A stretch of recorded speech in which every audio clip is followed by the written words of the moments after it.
कहानी शुरू होती है वियतनाम से और यहाँ हम देख पाते हैं कि हर साल 300 से ज्यादा क्रिमिनल साउथ कोरिया को छोड़कर साउथ ईस्ट एशिया में भाग जाते हैं, जो कि वहाँ के देशों में कोरियन बिजनेसमैन और अमीर लोगों को लूट लेते हैं, जिसमें किडनैपिंग के साथ ढेर सारे क्राइम्स शामिल हैं। इसके बाद हम एंडी को देखते हैं, जो कि साउथ कोरियन बिजनेसमैन मिस्टर चॉय का बेटा है और यहाँ एंडी कुछ कोरियन लोगों के साथ मिलकर वियतनाम में एक रिजोर्ट बनाने का प्लान बनाता है और कुछ ही देर में एंडी की मुलाकात कैंग से होती है, जो कि एंडी से थोड़ी बात करने के बाद उसे टॉर्चर करने लगता है, जिसका कारण था पैसे। अब आप लोग समझ गए होंगे कि कैसे ये लोग कोरियन लोगों को फंसाते होंगे। खैर इसके बाद सीन शिफ्ट होकर साउथ कोरिया की तरफ मुड़ता है, जहाँ स्टीफन के एरिया में असाइलम से भागा हुआ साइको लोगों को तंग कर रहा था, जहाँ उसने 2 फीमेल्स को एक मल्टी स्टोर में बंदी बना रखा था। तभी एंट्री होती है स्टीफन की, जो कि चालाकी से स्टोर में घुस जाता है, लेकिन साइको उसे देख लेता है, जिस कारण दोनों में फाइट शुरू हो जाती है। लेकिन स्टीफन फाइट के मामले में सबका बाप है, इसलिए एक ही पंच में वो साइको की बैंड बजा देता है, जिसे देख जनता काफी खुश हो जाती है।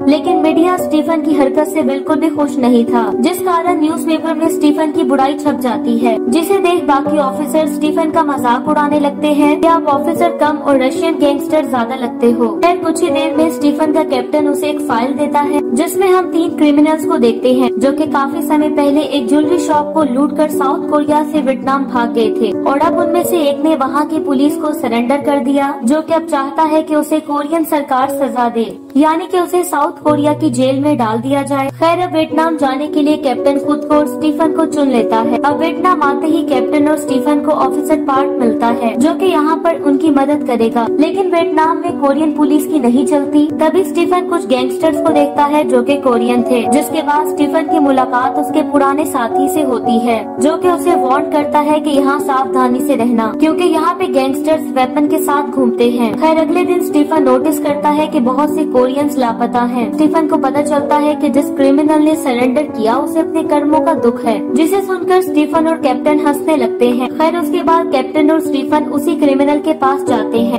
जिसका नाम है जोंग, जहाँ स्टीफन उसे कहता है कि तुमने सरेंडर क्यों किया, मुझे सब जानना है। लेकिन जोंग स्टीफन को सीरियस नहीं लेता, जिसके बाद स्टीफन अपने जादू को शुरू करता है, जहाँ काफी मार खाने के बाद जोंग उसे कहता है कि मेरा दोस्त जेडी मुझे मारना चाहता है, क्योंकि मैंने उसकी गर्लफ्रेंड को छेड़ा था। और जेडी का एड्रेस लेकर दोनों उसकी लोकेशन पर पहुंच जाते हैं, लेकिन वहाँ पर उन्हें जेडी की लाश मिलती है, जिसे देख कैप्टन समझ जाता है कि इसका किसी ने खून कर दिया, यानी कि मामला कुछ और है। इसके बाद स्टीफन को जॉन से पता चलता है कि तीनों ने मिस्टर चॉय के बेटे एंडी को पैसों के लिए किडनैप किया था, लेकिन एंडी से इन्हें ज्यादा पैसे नहीं मिले, जिस कारण तीनों की गैंग और उसके साथी से बहस हो जाती है, क्योंकि इतने कम पैसे 5 लोगों में कैसे डिवाइड होंगे। और इसी बीच एंडी मौका देखकर यहाँ से भाग जाता है, लेकिन जल्दी ही तीनों उसे पकड़ लेते हैं, जहाँ एंडी उन्हें कहता है कि मेरे होटल के रूम में ढेर सारे पैसे और गोल्ड पड़ा हुआ है, उसे लेकर मुझे छोड़ दो। और ये कहते ही कैंग आकर उसे मार देता है, जिसके बाद वो जॉन्ग के साथी को भी मार देता है, क्योंकि वो कैंग को हल्के में ले रहा था। और इसे देख जेडी और जॉन्ग की हालत खराब हो जाती है, जिसके चलते कैंग दोनों को काम पर लगा देता है कि अपने साथी और एंडी को ठिकाने लगा दो।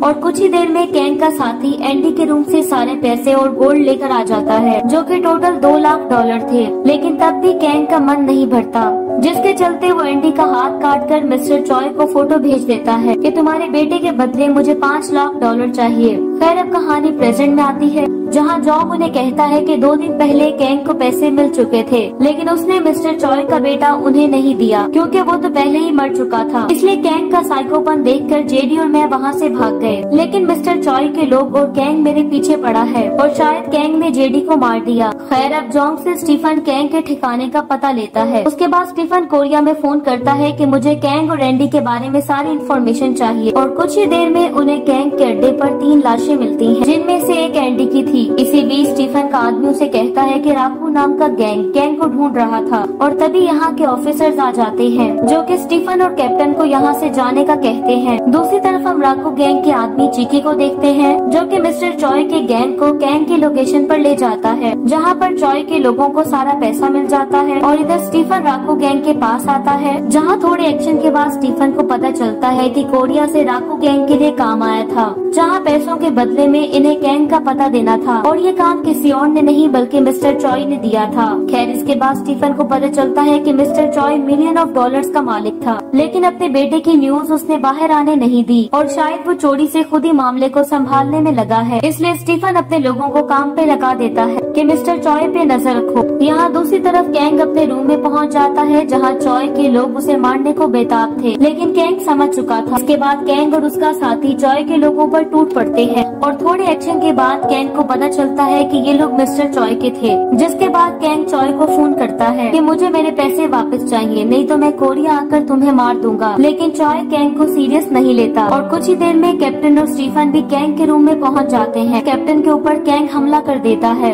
जिसके बाद कैंग और उसका साथी स्टीफन पर टूट पड़ते हैं और एक अमेजिंग एक्शन के बाद कैंग यहाँ से भाग जाता है, लेकिन उसका आदमी स्टीफन के आड़े आ जाता है। जिसके बाद कैप्टन को हॉस्पिटल भर्ती कर दिया जाता है, जहां स्टीफन की टीम उसे कैंग के बारे में बताती है कि कैंग एक साइको क्रिमिनल है जो कि लोगों को किडनैप करके पैसों की डिमांड करता है, लेकिन पैसे आने के बाद वो विक्टिम को जिंदा नहीं छोड़ता। जिसके बाद कैंग के आदमी से स्टीफन को पता चलता है कि मिस्टर चॉय से पैसे लेने के लिए कैंग कोरिया चला गया था। जिसके बाद स्टीफन और कैप्टन भी जॉन्ग के साथ कोरिया आ जाते हैं, लेकिन साथ ही वो एंडी की डेड बॉडी भी लेकर आते हैं ताकि आखिरी बार उसकी माँ उसे देख सके। जिसके बाद स्टीफन जाकर जेंगसू को मिलता है। यहाँ स्टीफन को जेंगसू से पता चलता है कि कैंग और बाकी क्रिमिनल्स कोरिया आते रहते हैं और इन्फॉर्मेशन लेकर स्टीफन यहाँ से चला जाता है। और इधर मिस्टर चॉय को भी कैंग का पता चल जाता है कि वो कोरिया में एंटर कर चुका है, जिसे सुन मिस्टर चॉय अपने आदमी को कहता है कि मुझे कैंग चाहिए, वो जिंदा हो या मरा हुआ कोई फर्क नहीं पड़ता। और इधर स्टीफन का चीफ कैप्टन और स्टीफन पर भड़क उठता है क्योंकि वियतनाम के इंसिडेंट के कारण उसे अपने सीनियर ऑफिसर से बहुत कुछ सुनने को मिल रहा था। लेकिन एक बार फिर से कैप्टन और स्टीफन चीफ को अपनी बातों में फंसा लेते हैं, जिसके चलते चीफ उन्हें कहता है कि 7 दिनों के अंदर कैंग को जेल में डालो। और कुछ ही देर में वो कैंग को ढूंढ लेते हैं, लेकिन जल्दी ही कैंग अपनी लोकेशन को बदल लेता है। इसके बाद स्टीफन की टीम एंडी को श्रद्धांजलि देने जाती है, जहां एंडी की मां स्टीफन का धन्यवाद करती है कि उसके बेटे की डेड बॉडी वो वेद के नाम से कोरिया लेकर आया। खैर कुछ ही देर में पूरी टीम चॉय के लोगों में फैल जाती है। इसके बाद मिस्टर चॉय यहाँ से निकलने का फैसला करते हैं,